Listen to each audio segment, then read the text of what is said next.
Não, deixa lá mesmo. Tu vai ter que convidar e tu afasta, entendeu? Convida, quando ele der o ok, tu afasta.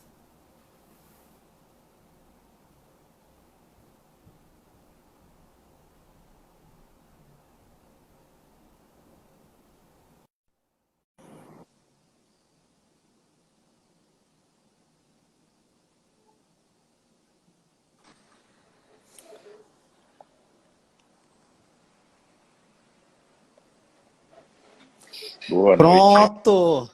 Estou aqui desde 7h30, viu? Agora já fui convidado para a sala, já achei que você não ia me convidar. Alguns probleminhas técnicos, professor, mas que a É, gente a tecnologia soluciona é boa quando ajuda, né? quando ajuda, é verdade. Alguns probleminhas técnicos, mas a gente já O som está soluciona. bom, o som está bom, está dando para ouvir bem. Perfeito, vou só encaixar aqui que eu tive que tirar aqui do suporte. Só mais alguns minutos para a gente poder efetivamente começar. Deixa eu só ajeitar aqui.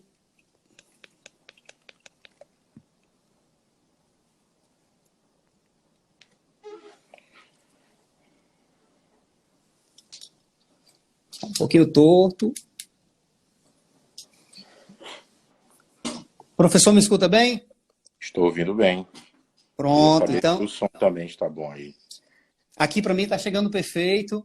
E se as Então, pessoas que entraram na sala, por gentileza, se o som estiver bom, dá um ok aí, pessoal. As colegas, os colegas, advogadas, advogados, por gentileza, digam que se o som está bom, está dando para ouvir bem. Pronto. perfeito. A Natália aqui está ótimo. Pronto. Ok. A Érica também. Mirna, todo mundo dizendo que está ok. Anchieta. Então, pronto. Acho que podemos começar, não é? Então, deixa eu aqui corrigir, então, começar agora formalmente esse nosso primeiro diálogo tributário. A tecnologia ela é boa quando funciona, né? Mas tivemos Isso esse mesmo. É um pequeno... momento novo, somos aprendizes, né? É verdade, professor. Então, Deixa eu só, antes de você começar, por gentileza, a palavra é e até sua. porque o pessoal está entrando, né? Eu tenho aprendido muito com essas lives. Eu nunca tinha feito uma live, comecei a fazer, né? E uma das coisas que eu tenho notado nas lives, e talvez a gente se policie para não fazer o mesmo, é que as pessoas falam na live como se estivesse falando no celular, ou seja, aumenta meio o tom da voz. Então fica uma voz muito alta e isso incomoda quem está do outro lado. Então o ideal, por exemplo, eu estou falando aqui normalmente. Se você também puder falar, eu acho que fica bom para todo mundo, fica sem precisar baixar o volume, tudo, entendeu? Perfeito. Porque a gente tem esse hábito de achar que está falando no celular, então a gente aumenta o tom de voz, né? Isso é um Perfeito. hábito, né, que a gente precisa corrigir. Então, agora sim, dando boa noite a todos, agradecendo a presença de quem já está nos dando a honra desse que é o nosso primeiro diálogo tributário, hoje com a ilustre presença do nosso professor Mantovani Colares. Daqui a pouco faça a sua apresentação, professor, mas quero nesse primeiro momento registrar a nossa felicidade em nome da Comissão de Direito Tributário da OAB, da sua presença nesse nosso primeiro encontro, que nós temos realmente o intuito de fomentar o debate, fomentar o estudo sobre o direito tributário e traçar metas e planejamentos para o acadêmico, para o profissional, para o estudante, aquele que nos assiste, aquele que nos brinda com a sua presença do outro lado. Então, a nossa Comissão de Direito Tributário, ela vem nesse momento pelo qual a gente passa por uma situação, no mínimo, né, complexa, tentar continuar com o estudo acadêmico, tentar continuar com a questão dos encontros agora virtuais, um grupo de estudos tributários, que é um projeto da nossa comissão, e que hoje, nesse nosso primeiro momento sobre as lives, né, sobre o diálogo tributário, nós temos a presença do professor Mantovani Colares, que vai nos brindar com a sua palestra. Acredito que quem ainda não viu uma palestra do professor Mantovani, que ainda não teve essa oportunidade, hoje vai poder comprovar a sua eloquência, o seu conhecimento. Professor Mantovani Colares, que é professor da UFC, que é doutor em Direito, que é juiz da Vara da Fazenda Pública, então tem vasta experiência na questão tributária, especificamente, que é o nosso tema, e que hoje vai nos brindar com um tema sobre diálogo tributário da teoria e a prática. Então, quero saudar todos que estão ingressando aí no nosso Instagram, reiterar os cumprimentos e até mesmo em homenagem e respeito àqueles que já se encontram presentes, passar a palavra para o nosso professor Mantovani Colares, para que ele possa nos brindar com a sua palestra. Eu que também estou ansioso para assistir à sua palestra, professor, eu que já tive a oportunidade de estar presente, né, em vários momentos. Hoje, nessa nossa nova metodologia de palestras virtuais, de encontros virtuais, eu quero passar a palavra, apenas registrando aqui a presença em grande número dos nossos membros da Comissão de Direito Tributário, já estou vendo aqui vários já presentes, e não podia deixar de registrar a presença agora do nosso coordenador do grupo de estudos, professor Elisberg Bessa, que é coordenador da especialização da Unifor, vejo que acaba de entrar, e saudar a todos que até o presente momento nos brindam com a sua presença. Então, professor Mantovani, a palavra é do senhor, fique à vontade. Vamos começar. Muito bem. Boa noite. Eu fico muito honrado com o convite que partiu da Comissão de Estudos de Direito Tributário e, aliás, todo convite quando parte da Ordem dos Advogados do Brasil, eu sempre me sinto muito lisonjeado. É a casa na qual eu comecei minha atividade profissional, é a casa na qual um dia eu posso voltar.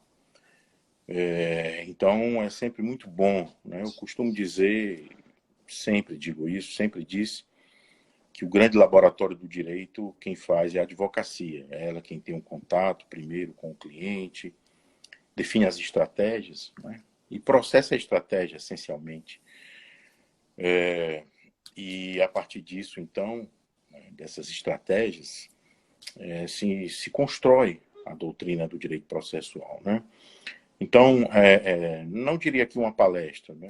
Acho que nesse momento esse momento muito delicado que nós vivemos e as pessoas estão muito mais em busca de ouvir algo interessante, né? De fazer com que nós possamos trocar ideias.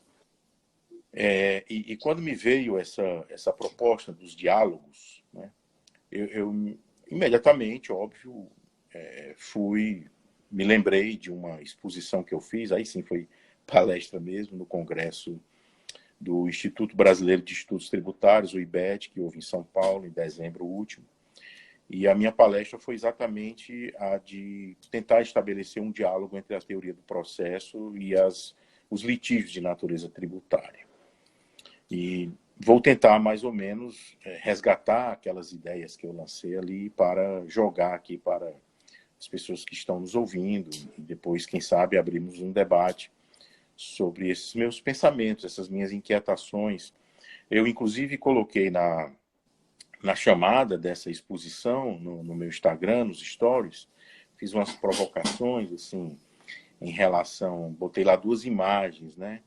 Uma imagem de uma relação angular, aí já me apropriando da doutrina de Helvig, né? Da teoria angular da relação processual, entre o autor e o Estado juiz, e propositadamente não botei o réu. E aí eu perguntei, onde está o réu? Isso é teoria do processo.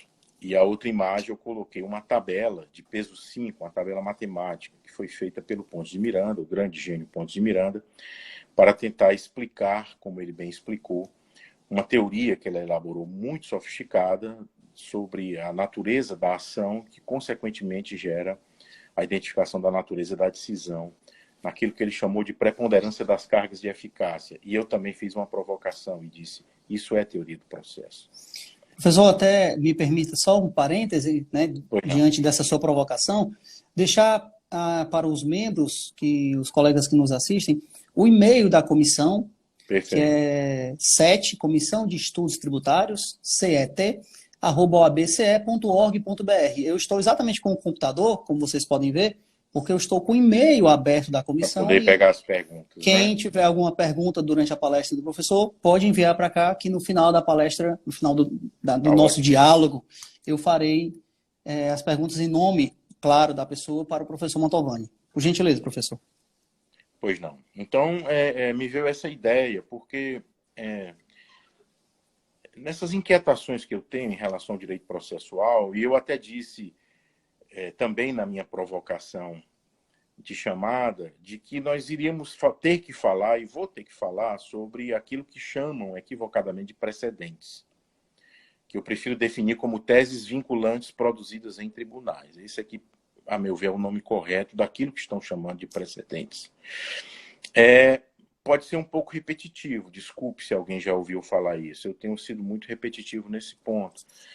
Mas eu me lembrei de um filósofo dinamarquês, pouco falado, até porque ele tem uma filosofia, uma obra muito mais voltada para o amor, que é o Kierkegaard. E o Kierkegaard dizia que o novo só vem pela repetição. De tanta gente repetir, a gente acaba trazendo o novo, porque cada vez que se repete, vem outras ideias. E vem as colaborações, como eu acredito que virão hoje, das pessoas que gentilmente estão nos vendo. Então eu quero repetir para que o novo venha. Porque, a meu ver, é impossível hoje falar em teoria do processo sem falar nessa história dos tais precedentes. Nessa promessa que alguns fizeram de que nós viraríamos uma Inglaterra, que nós teríamos um common law dentro do Código de Processo Civil de 2015. Aliás, é uma promessa muito interessante, eu aqui já faço até uma provocação. Eu já fiz essa provocação a vários processualistas. Até agora não obtive uma resposta. Pode ser que eu obtenha hoje. E a provocação é exatamente a de que maneira, em relação ao processo civil, nós temos um Código de Processo Civil com normas fundamentais, que são exatamente as primeiras normas, né, do Código de Processo Civil, do livro primeiro, que traz normas fundamentais, como se fossem princípios a ser aplicados em todas as interpretações do direito processual civil. É um livro pequeno, tem poucos artigos, acho que 14 artigos, salvo engano, 14, 15 artigos, mas se ali são normas fundamentais que alicerçam toda a estrutura do Código, a minha pergunta é muito simples. Por que é que não tem ali a história dos precedentes? Por que é que nesse livro fundamental, livro primeiro, que estabelece os princípios que vão orientar todas as interpretações do direito processual civil, por que é que o legislador não colocou as teses vinculantes, que são hoje mecanismos de produção de normas jurídicas? São normas jurídicas ditas pelo próprio Código.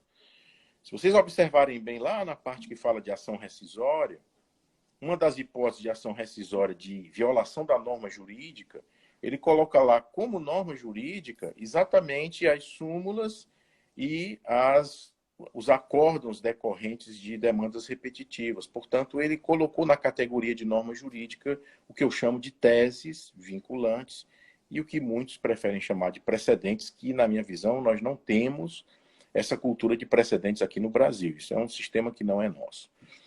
Então, eu vou ter que falar um pouco sobre isso, sobre essas teses vinculantes, porque isso é teoria do processo. E vejam, por que falar em teoria do processo quando nós falamos em direito processual? Muitas vezes nós temos aquela ideia de que processo é prática, processo é algo dinâmico que acontece dentro dessa narrativa tão importante que é o litígio submetido à jurisdição, né? Que esse é o processo. É um litígio que se passa dentro de um poder, que é o poder exercido pelo judiciário, em sua grande maioria, que é a jurisdição. Mas é importante porque nós não podemos deixar nunca de esquecer isso. Isso às vezes ficou meio perdido diante de uma, eu diria, de uma supervalorização da jurisprudência dos últimos anos, até antes do Código de 2015. A doutrina processual, lamentavelmente, se tornou basicamente uma indexadora de jurisprudência. Então, eu ficava à procura da doutrina de verdade, daqueles que tivessem compromisso com a ciência do processo e elaborassem doutrina. Mas só encontrava indexações de jurisprudência, em sua grande maioria. Isso é um fenômeno muito interessante que aconteceu, né? Da doutrina procurar se valer da jurisprudência para mostrar, principalmente nos cursos de direito processual civil, seu ensinamento. Então, isso, a meu ver, é uma falha de perspectiva, porque nós nunca podemos esquecer que o direito é exatamente um elemento cultural, né, do ser humano, extremamente complexo, porque ele tem basicamente 3 camadas de linguagem.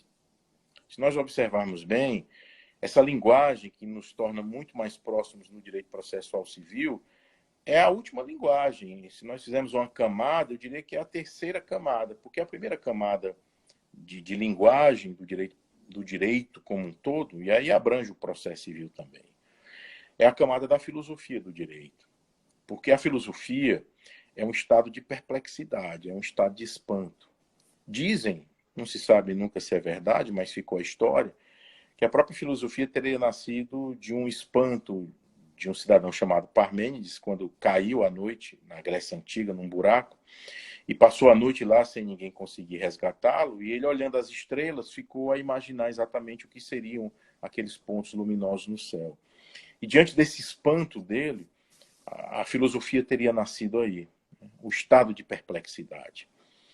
Então, no direito também nós temos esse estado de perplexidade, porque a filosofia do direito, que é uma camada de linguagem, eu diria a primeira camada de linguagem, ela se preocupa exatamente com essas perplexidades. Afinal, existe justiça? Para que a justiça? De que maneira se faz justiça? São estados de perplexidade que geram as lições filosóficas do direito. Dessa linguagem, ou dessa camada de linguagem da filosofia do direito, sobressai outra camada de linguagem que é exatamente a dogmática jurídica. Porque o cientista do direito, aí onde entra o doutrinador, o cientista do direito, aquele que se preocupa em dar o direito uma estrutura de ciência, mediante conceitos e classificações, esse doutrinador, como nós chamamos, que é um cientista do direito, ele se aproveita dos questionamentos e das perplexidades da filosofia do direito e traz uma nova camada de linguagem, a camada de conceitos e classificações. E é a partir dessa linguagem que vem a outra, que eu diria que é a terceira camada de linguagem do direito, que é a técnica. Essa que nós estamos mais acostumados a lidar. A lei, a portaria, o auto de infração, o processo, o próprio código, né? O próprio litígio, código de processo civil. o código, que é uma lei, a legislação. Mas essa camada da técnica, ela tem que estar fundamentada numa base teórica. Não existe uma técnica, um código, como se anunciou, né? Uma das propostas desse novo código foi o da simplificação, tentar fazer um código, por exemplo, muitos que estavam envolvidos na feitura do novo código reclamavam da teoria da ação como uma coisa muito complicada. Então, olha, esse negócio de elementos da ação, o requisito da ação, vamos abandonar isso. Vamos dizer que... Condições da ação, né, professor? Condições. E tem lá um artigo, se puder ser consultado, eu estou com o código aqui do lado, mas para não quebrar aqui o raciocínio e a exposição. Tem lá um artigo, que eu digo brincando que é um artigo mentiroso, porque ele diz que protocolar da petição inicial considera-se proposta à ação. E por que é um artigo mentiroso? E ele tenta dizer o seguinte, olha, não tem mais esse negócio de condições da ação, não tem mais esse negócio de requisitos da ação. Protocolou, nasceu a ação. Ele é mentiroso porque ele está enquadrado dentro de um capítulo que é exatamente sobre o processo. Exatamente sobre o nascimento, o desenvolvimento e a morte do processo. Extinção, desenvolvimento do processo. Então, esse artigo, ele já revela uma mentira, porque ali, na realidade, você protocola uma petição, realmente ali surge um processo, e esse processo terá que ser encerrado com um simples protocolo, por mais absurda que seja a sua pretensão contida na petição inicial. Então, é um artigo que tenta negar a doutrina, mas se você for lá para o segundo livro do processo civil, que começa a falar sobre jurisdição e ação, ele coloca lá os requisitos ou as condições da ação. Quando ele diz que para agir é preciso ter a legitimidade e o interesse. Ele diz lá expressamente isso. Então, ele está negando outro artigo que fala que o protocolo faz surgir a ação. Se você puder aí achar os artigos, seria... Já estou aqui já pesquisando, professor. Pode continuar. Então, vejam, O que é que isso mostra, esse exemplo que eu acabei de dar? Que você não pode fazer uma técnica simplesmente do nada. Não existe geração espontânea de técnica do direito. Tudo é fruto dessas outras camadas de linguagem. A camada da filosofia do direito e a camada da doutrina do direito. É por isso que eu lamento que hoje se fale tão pouco em teoria do processo. E é fundamental estudar a teoria do processo. E nós temos a sorte de ter, na minha concepção, o melhor livro de teoria do processo, mesmo sem estar atualizado, até porque praticamente não se mudou a teoria no processo com o novo código, que é o livro do José de Albuquerque Rocha, um dos grandes processualistas da nossa terra. Porque a teoria do processo lá, como ele coloca, é muito avançada. A primeira edição desse livro foi antes mesmo da Constituição Federal, se não me engano foi em 1986 ou 1985, a primeira edição do livro do professor Rocha. E ele já falava da teoria do processo dentro de uma perspectiva de uma dimensão constitucional do processo. Então vejam, como é que se estabelece esse diálogo entre a teoria do processo e um litígio de natureza tributária? Nós temos que entender que a teoria do processo ela está fundamentada ou fincada em 3 vigas de sustentação dessa teoria: jurisdição, ação e processo. Essas são as 3 vigas de sustentação e isso não mudou com o novo código. Não mudou absolutamente nada. O que houve que poderíamos chamar de mudança, mas eu preferia dizer uma ampliação, no campo da jurisdição, foi essa questão dos tais precedentes que tanto falam. Como eu disse, que eu costumo ou prefiro chamar de teses vinculantes produzidas por tribunais. É isso que chamam de precedentes. Porque, vejam, a jurisdição, ela é um poder. Eu sei que alguns autores chamam de função, outros chamam de atividade, mas eu prefiro encarar a jurisdição como um poder. Aliás, dentro de um Estado democrático de direito, é o maior poder, porque ele é a última palavra sobre qualquer conflito. Muitos chamam o judiciário de poder. É verdade, dentro da estrutura orgânica da Constituição, o judiciário é poder. Mas quando eu falo em jurisdição como poder, isso está acima ou além do judiciário, porque não é só o judiciário que exerce jurisdição.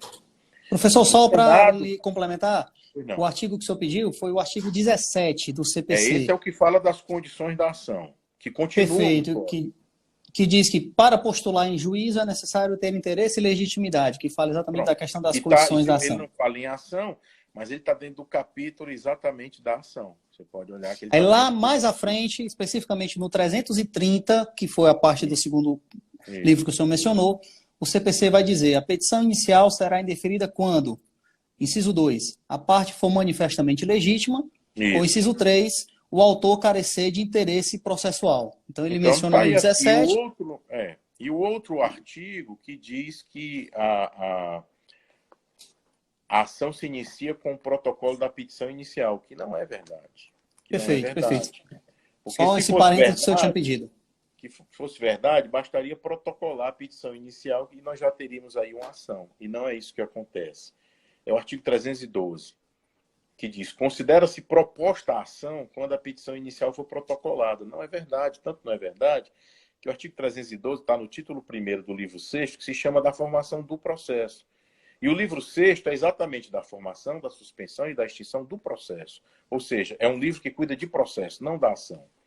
Perfeito. Então, há uma tecnia aí, sem dúvida, porque ele quis dar a entender que não havia vinculação da ação com requisitos, abandonando a teoria da ação, mas, na realidade, tem essa teoria, não é? Então, vejam, quando eu falo em jurisdição como poder, é porque a jurisdição ela está acima ou até além do poder judiciário. Tanto isso é verdade que o Senado Federal exerce jurisdição. Quando ele julga o presidente e ministros de estados por crime de responsabilidade, ali ele está no exercício de jurisdição. Nem o próprio Supremo Tribunal Federal pode alterar o entendimento firmado pelo Senado Federal quando do julgamento. Ele só pode inviabilizar em termos de requisitos, né, de nulidades formais do chamado processo de impeachment. Então, ali é jurisdição, e não é o judiciário quem exerce essa jurisdição. A arbitragem eu não considero jurisdição. Eu sei que tem alguns autores que consideram, mas eu não considero jurisdição, porque para mim jurisdição tem que ser produzida pelo Estado. Só o Estado como ente, falando aqui, obviamente, não Estado-membro, mas só o Estado produz jurisdição. Então, Professor, então veja, me permita já, dentro dessa sua colocação, era uma pois, pergunta que eu ia fazer só ao ótimo, é final, bom que a gente já vai interagindo. mas deixa eu lhe perguntar, exatamente dentro dessa sua colocação de que jurisdição tem que ser produzida pelo Estado e não necessariamente Isso. pelo Poder Judiciário. O senhor Isso. entende que a jurisdição administrativa, né, dos tribunais, vou usar essa expressão, administrativos, como, por exemplo, a gente tem um CONAT no estado do Ceará, né, que julga matéria administrativa tributária. O senhor entende que é jurisdição nesse Não, conceito de... para mim não é jurisdição, porque a jurisdição é a última palavra. Certo. E os julgamentos administrativos são passíveis de sindicabilidade pelo Poder Judiciário, então não é a última palavra. Perfeito, Né? perfeito. Aí você pode dizer, não, mas a arbitragem é a última palavra, porque quando você escolhe um árbitro e ele decide aquele caso, ele até lança uma sentença, né, o juiz arbitral. Realmente o judiciário ele não pode revisar uma sentença de um árbitro. Ele pode anular pela falta, por exemplo, do compromisso arbitral, mas ele não pode revisar. Perfeito. Mas eu pergunto, e para concretizar esse ato, se fosse jurisdicional, a arbitragem não tem poder executivo e a força faz parte da jurisdição. Perfeito. Os chamados atos executórios, eles integram a jurisdição. Lamentavelmente, o Supremo Tribunal Federal só veio a dizer isso muito recentemente, nos anos 2000, que execução é jurisdição. Porque aqui no Ceará, outro grande processualista, eu gosto muito de destacar os processualistas daqui, que pouquíssimos conhecem, a nova geração talvez ou certamente não conheça, se chama Antônio Carlos Costa e Silva. Ele já falava em jurisdição executiva nos anos 70, nos anos 1970 ele já falava em jurisdição executiva. Então a arbitragem não tem, você precisa do título, que é a sentença arbitral, para executar no Poder Judiciário. Por isso que eu digo que a jurisdição tem que ser produzida, é um poder estatal e que fala por último. Os tribunais de contas, o Supremo até hoje não decidiu, ele até hoje se mostrou hesitante em dizer, por exemplo, que tem uma parte da Constituição que fala que o Tribunal de Contas faz julgamento. Algumas competências do Tribunal de Contas da União ele fala em apreciação e outras ele fala em julgamento. Se esse julgamento seria jurisdição. O Supremo não definiu ainda se é jurisdição ou não. Eu entendo que não, né? Embora seja estatal, porque não é a última palavra. Um ato do Tribunal de Contas pode ser alterado, inclusive, pelo próprio Supremo. Então, a jurisdição como poder, ela traz uma característica que é a característica do cerceamento da liberdade. Isso pode parecer um pouco contraditório quando a gente fala em Estado de Direito, mas eu gosto muito de utilizar uma palavra do Calamandrei, a sublimação da vontade, ou a subrogação da vontade. Porque se eu quero resolver um conflito com a minha vontade, o professor Soveral Martins, um processualista português, já dizia que para isso existem os modos autônomos de resolução de conflitos, como é o caso do acordo, a transação. Mas se eu entrego na mão de terceiros a resolução de conflito, aí nós teremos o modo heterônimo. Essa classificação do professor Soveral Martins, que o professor José de Albuquerque Rocha coloca lá na sua obra. Então, por esse modo heterônimo, há uma imposição da vontade, há uma subrogação da vontade.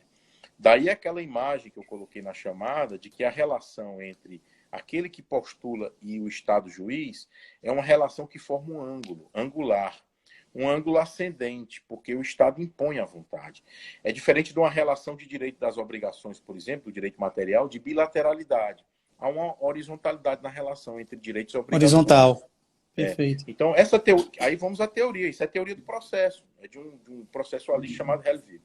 Nós adotamos desde o primeiro código de 39 essa teoria chamada teoria angular da relação processual, que diz que a parte, o autor, procura o Estado juiz, o Estado juiz impõe a vontade. E ele faz jurisdição nesse momento, mesmo sem a presença do réu. Aí nós já entramos noutra teoria, também de um alemão chamado James Goldsmith, no final do século XIX, começo do século XX, onde ele dizia que no processo não existem relações jurídicas, e sim situações jurídicas. E ele usou essa terminologia exatamente para diferenciar das relações jurídicas de direito material. Porque ele diz que a cada elemento que vai se integrando ao processo, com seus diversos sujeitos, dali surge uma... Houve um problema aí na...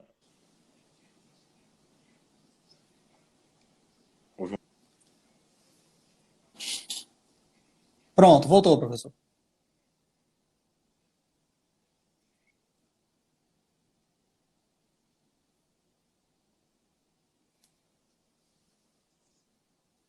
Tá me ouvindo, professor?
Vou reiniciar.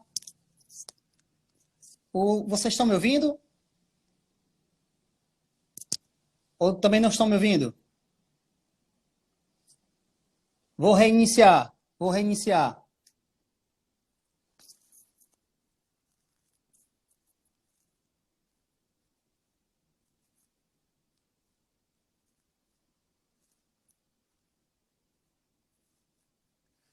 Professor, o senhor tem que sair e voltar.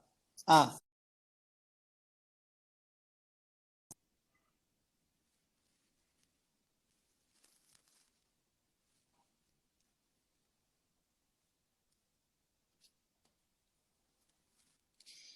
esperar o professor fazer novamente o convite. Vocês estão me ouvindo, pessoal?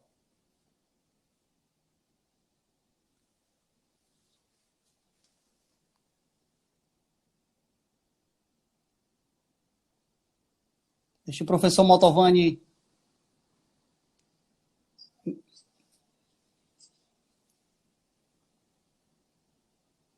Pronto. O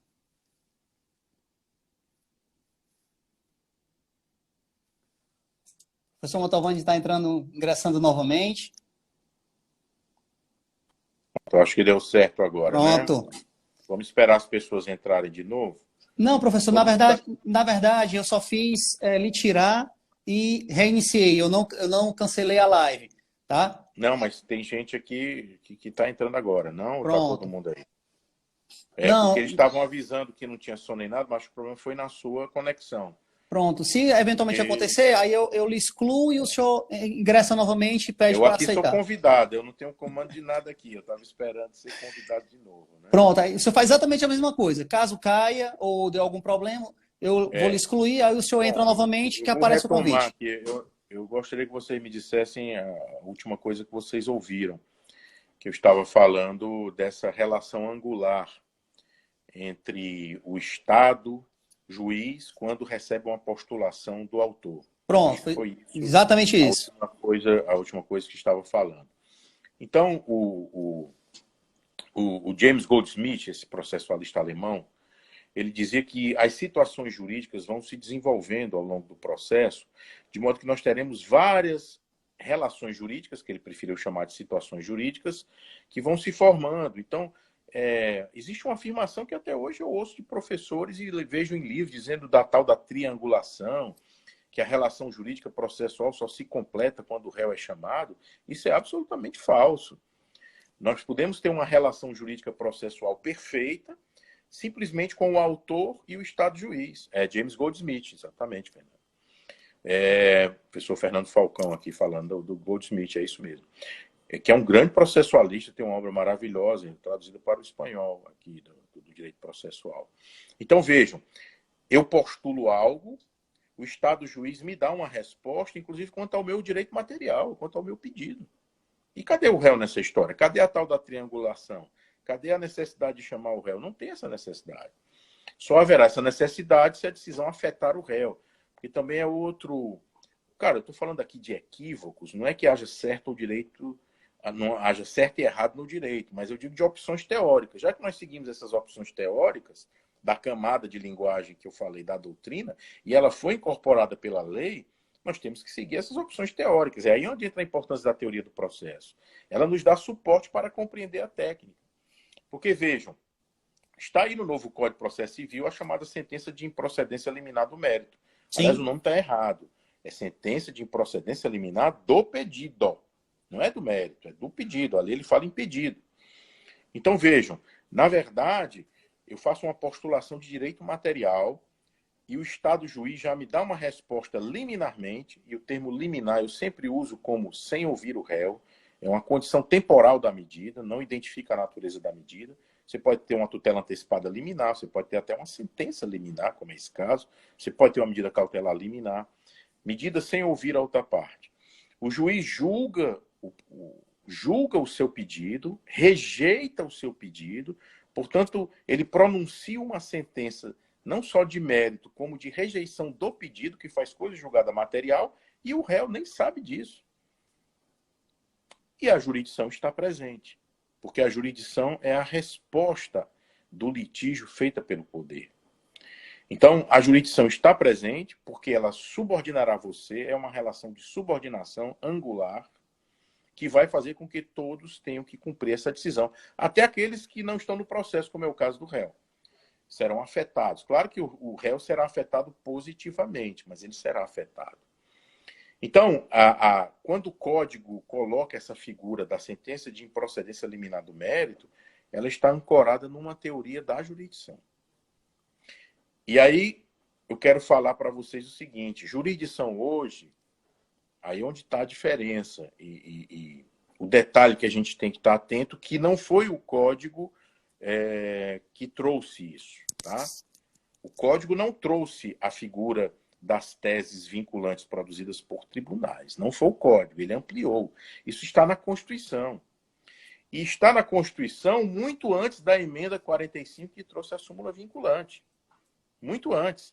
Está no poder constituinte originário. Por quê?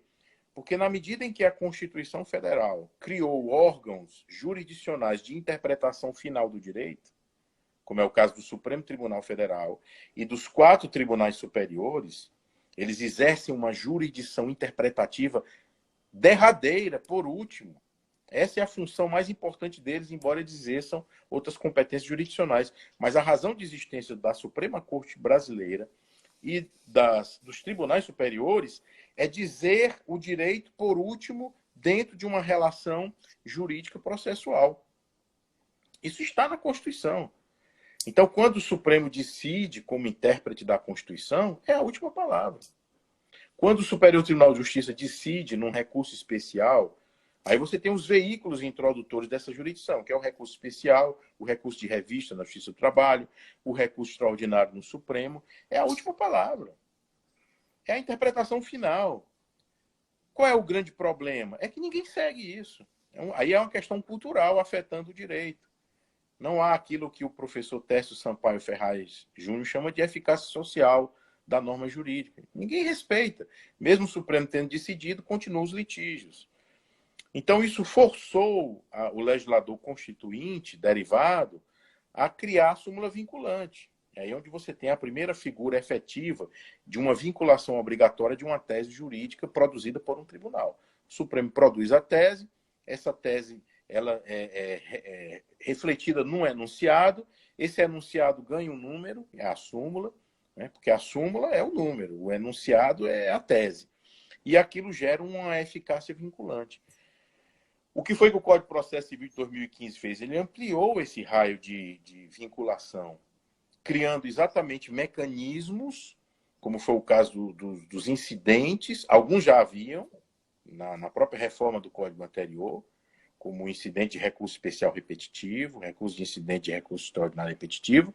Outros foram criados, como o incidente de assunção de competência, de modo que nós temos agora teses vinculantes produzidas por todos os tribunais. E isso é norma jurídica, e isso vincula. Portanto, a jurisdição, é aí onde eu digo que a teoria da jurisdição precisa ser repensada, ela deixou de ser a resolução do caso concreto dos conflitos submetidos à questão do processo. Não é mais o caso específico. Professor, Ela passou a ter aquilo que eu chamo de um efeito, né, um efeito que transcende o direito concreto, né? É um efeito que vai além da questão do direito refletido naquele próprio processo, tá certo? Olha aí, o nosso Nicodemo de Caicó, Rio Grande do Norte, que maravilha, né? Abraço, Nicodemo. Bom lhe rever por aqui, faz tempo que a gente não se vê, não é? Professor, Amigo ibetiano, da família do Ibete. Pois não.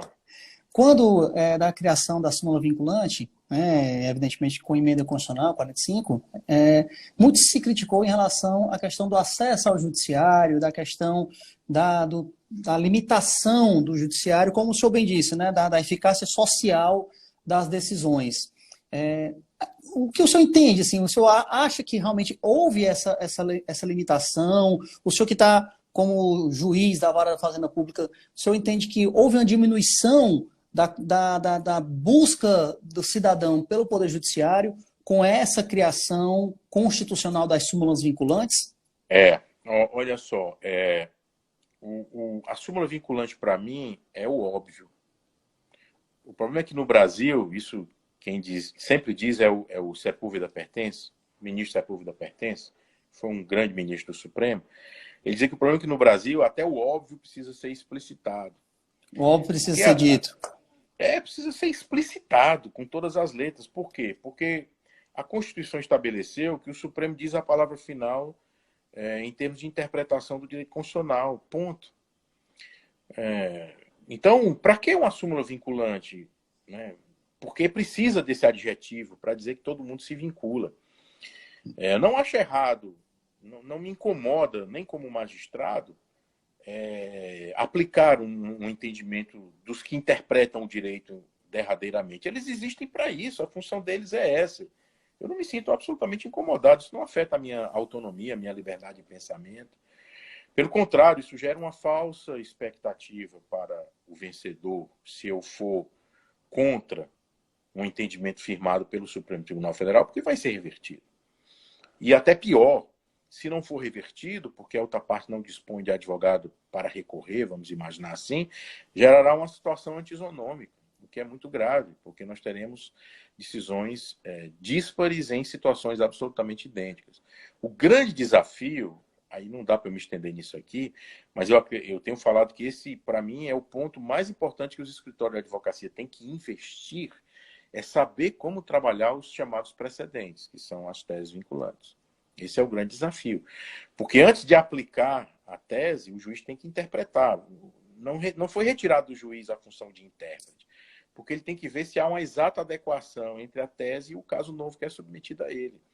Esse processo, né, de acoplagem da tese com o caso novo é um processo de interpretação, por mais que não queiram. Porque ele vai ver se a questão não está superada, é o chamado overruling, né, que nós tiramos isso do direito anglo-americano, ou se há distinção do caso, né? Se há um distinguish chamado. E para isso não basta ler a tese, que sempre são mal feitas as teses. É preciso você identificar a chamada ratio decidendi, ou as razões determinantes que fundamentam a tese. E afastar os argumentos retóricos, que é chamado de obter dictum. Eu vou dar um exemplo prático aqui, porque eu estou falando muito de teoria, o pessoal pode ir embora, né? Não quero que ninguém vá embora, não, tá?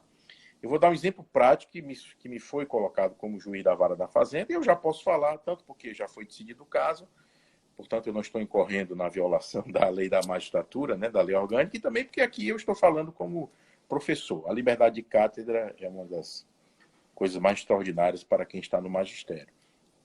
Me chegou às mãos um caso de uma lei estadual do Ceará, estipulando uma taxa chamada de taxa de incêndio. Na realidade, uma taxa para que os bombeiros fiscalizassem os estabelecimentos, e dessa fiscalização para a expedição do alvará, o Estado criou essa taxa por lei estadual.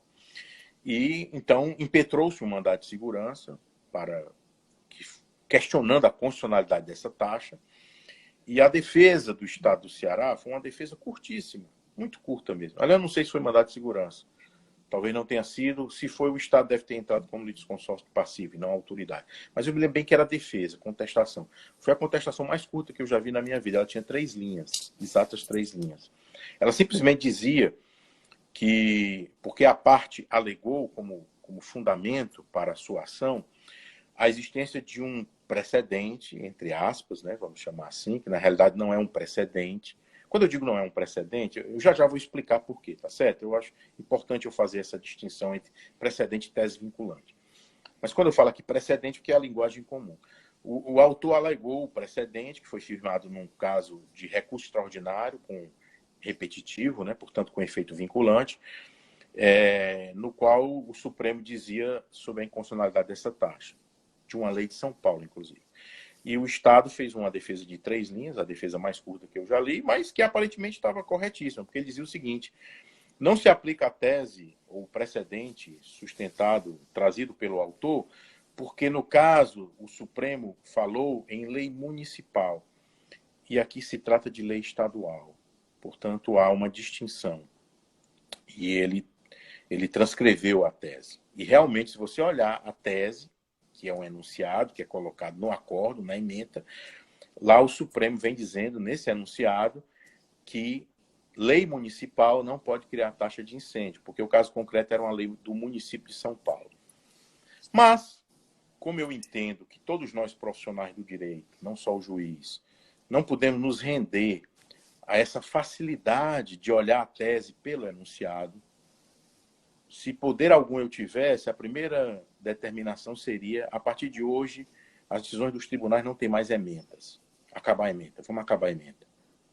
Vejam, os americanos, que gostam tanto de falar dos americanos, né, que são extremamente pragmáticos, extremamente utilitaristas, né, eles não colocam emendas nos Não julgados. tem emenda nos julgados, é verdade. As chamadas opinions, que são os nossos votos, né? Doutora Angélica, prazer ter aqui. Professor Nestor, que alegria tê-lo aqui, né? Muita gente, professores aqui ingressando, que bom.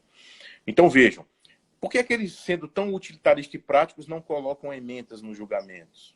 Poderiam colocar. Não colocam porque é a obrigação do profissional do direito ler toda a opinião, ler todo o voto. Porque O ali fundamento da decisão, né, professor? O fundamento está na leitura completa. Então, o que foi que eu fiz? Eu realmente vi essa tese, esse enunciado de tese, falava em lei municipal, mas fui ler todo o voto do ministro Marco Aurélio, que foi o relator. Até para minha surpresa, ele foi o voto vencedor, né? Geralmente ele não é, foi o voto vencedor dele. E ele diz lá com todas as letras, e eu destaquei isso na minha decisão, que a ratio decidendi, embora ele diga lá que o caso é uma lei municipal de São Paulo, mas como ele se fundamenta de que a taxa não pode ter a mesma base de cálculo do tributo, tudo isso nós sabemos, né?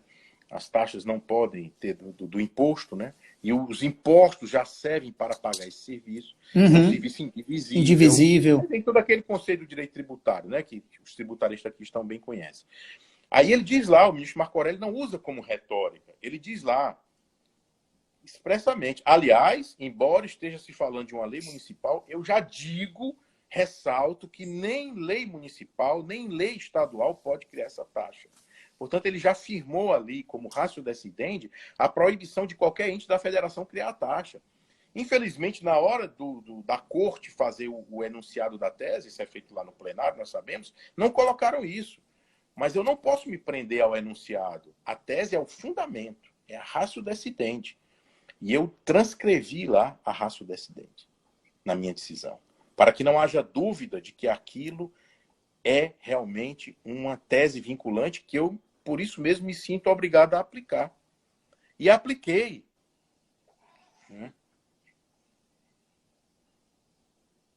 Ah, que maravilha aqui o nosso Nicodemos falando que, lembrando que hoje, do nascimento de Francisco Cavalcante,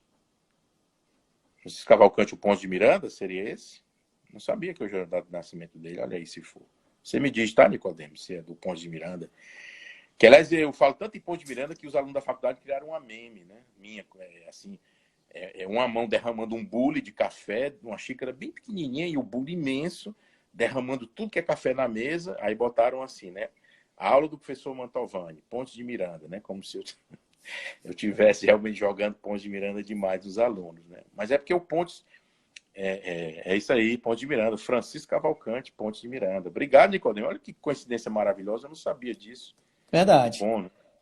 Eu tenho um amigo procurador que disse que Ponte de Miranda é a minha matriz hermenêutica. Eu adorei a expressão, é isso mesmo. Ponte de Miranda é a minha matriz hermenêutica, mas não é por nada, é porque ele é um gênio, foi o maior jurista do século XX.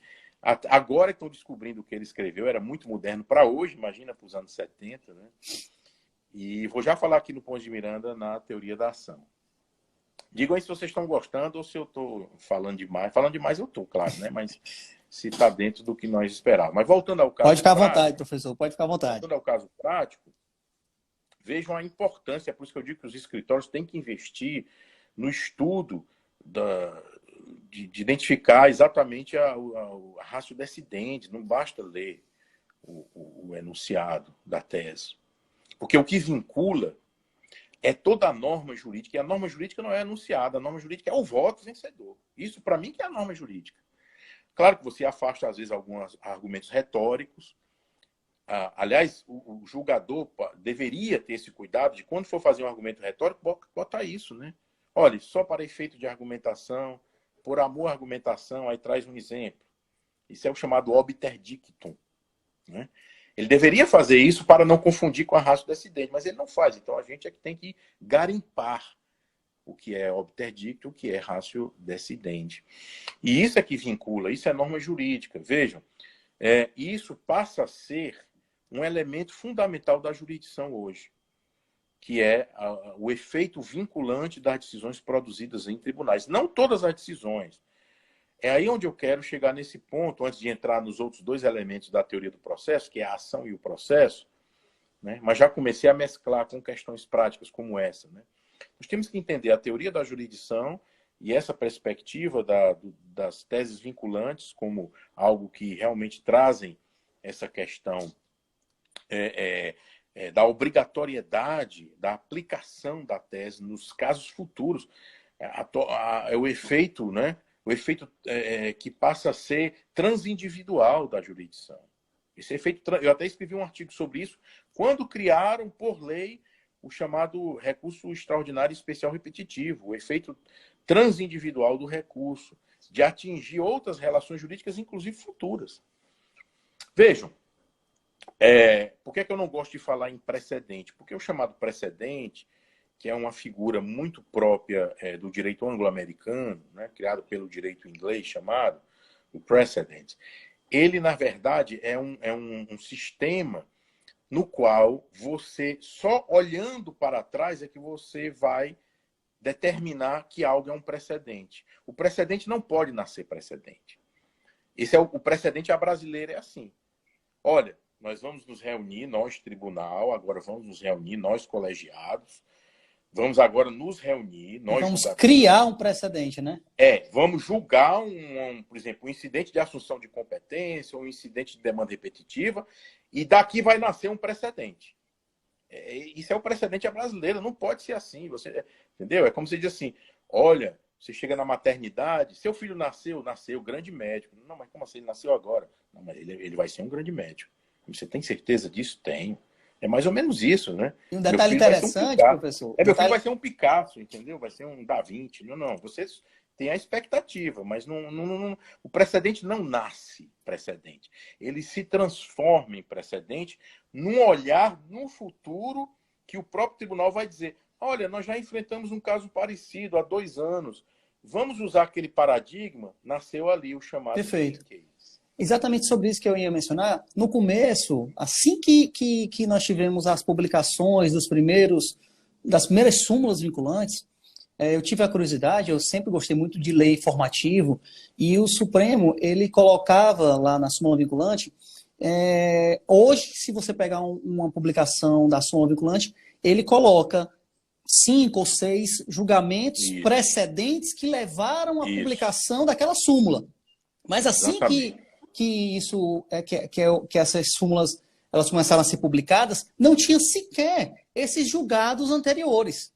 Exatamente em cima do que você está falando. Porque o que acontecia? O Supremo, o colegiado, né, se reunia para fazer um precedente. Não necessariamente sobre algo que ele mesmo já tinha julgado. Hoje, se você pegar as súmulas do Supremo, o acadêmico que nos assiste, o estudante, e ingressar lá na súmula do Supremo, você vai ver que tem lá dois ou três julgados do próprio Supremo que levaram àquela súmula. E vou lhe dizer mais, ainda continua errado isso, porque não há precedentes. 5 precedentes, como assim? São 5 coisas. Se são iguais, basta um. Concordo? Se você está usando um paradigma, é um paradigma. Então, se são iguais, para que falar em 5? Fala em um. Ah, não, porque tem um detalhe diferente no outro. Ah, então são diferentes, então já não é precedente. Então você vai ter um agrupamento, é um ajuntamento de precedentes, é uma loucura. Não existe isso, entendeu? É, como eu digo, é porque o problema aqui é que tudo se faz de uma maneira improvisada. Na verdade, quando a Suprema Corte, por exemplo, vai fazer um julgamento num controle de constitucionalidade, dali ele sabe que sairá uma norma jurídica vinculante. Não é um precedente. Ele pode até usar um precedente como argumento, mas é aquele julgamento... Veja bem, tentando explicar, eu até botei um desenhozinho assim de uma fábrica, para que surja esse produto, eu gosto de chamar a tese, aquilo que chamam de precedente, que eu chamo de tese vinculante, é um produto. Para existir um produto, é preciso você ter quem produz, como produz e o resultado do produto. Concorda? Todo produto é assim. Né? Você tem pessoa, processo e produto. Veja, eu não aprendi isso, não foi direito, não. Aprendi isso num seriado que eu gosto muito, que chama O Sócio, que é maravilhoso esse seriado. Não sei se alguém aqui conhece. Que é um americano, né? Filho de gregos. Ele é milionário e ele investe em empresas que estão em dificuldade e ele vai lá como sócio. Ele diz, olha, eu quero entrar aqui como sócio dessa empresa, mas tem que mudar tudo. Eu vou ter que mudar tudo. Então, ele analisa a empresa, ele reestrutura a empresa, ele vê as falhas e a empresa sempre tem sucesso. Chama-se O Sócio. É maravilhoso isso. Não sei se é no Discovery Channel ou é no History, é um desses canais. Então, eu aprendi com ele. Quando ele falou isso, eu digo, opa, isso dá para usar no direito. Quando ele disse, olha, meus 3 elementos que eu trabalho sempre é pessoa, processo e produto. Vamos trazer isso para o direito. Você tem a pessoa. Quem é a pessoa? É o órgão judiciário. É o Tribunal de Justiça do Estado do Ceará. Ali é a pessoa que vai produzir a tese. Mas a pessoa produz a partir de um elemento de produção. A matéria-prima. Qual é esse elemento de produção? É exatamente a fábrica, vamos dizer assim. Né? É o mecanismo. É um incidente de resolução de demanda repetitiva, é um incidente de assunção de competência, é um recurso especial repetitivo. Então, esse elemento de produção, que é a fábrica, né, que é o processo chamado na linguagem econômica, a partir de uma pessoa que se utiliza desse mecanismo, que é o tribunal, dali vai gerar um produto. E por que é importante você saber qual é o órgão produtor e qual é o meio de produção? Porque a vinculação vai depender disso. Por exemplo, o produto que é feito aqui no tribunal não vai vincular todo mundo, só vai vincular os próprios integrantes do tribunal e o juiz estadual do Ceará. É um produto limitado aqui. Já se for o Supremo Tribunal Federal, não. É um produto imenso. Professor, e veja, até para os estudantes aqui que eu sei que estão nos acompanhando, muito cuidado, é uma armadilha você achar que pegar qualquer decisão do Supremo, ali você está diante de um precedente ou de uma tese vinculante. Não, porque o Supremo exerce jurisdição ordinária. Ele exerce jurisdição como competência de recurso comum, por exemplo, em mandado de segurança. Então, ali é só um julgamento. Nem é jurisprudência, nem é tese e nem é precedente. Professor, o produto ali é outro. Por uma questão mesmo... O Instagram, ele tem um tempo da live, né? E ele já chegamos em 1 hora? Já quase. Nossa, isso. Senhora, falei demais. Quase então, isso. Mas, eventualmente, se cair, a gente reinicia para poder concluir. Reinicia se ficar alguém, né? Não, mas eu estou olhando aqui. Eu estou olhando aqui, o nosso número até agora de telespectadores, né? De participantes, nunca diminuiu, continua no mesmo nível. Bom. Vamos chegar agora a 1 hora. Tem só 30 segundos. Então, deixa eu reiniciar, professor, que eu acho que só tem 15 segundos e a gente retoma, tá? Então, bom, você que nos assiste, eu vou só reiniciar por causa da questão do tempo. Chegamos em 1 hora, passou muito rápido, né? E continue aí que eu vou só reiniciar. Vai ter, viu, Carol? Entrou a Carol aí, a musa, a grande musa. Vai ter poesia, já separei aqui o livro, tá bom? Eu vou só reiniciar e a gente volta em 1 minuto, só 1 minutinho.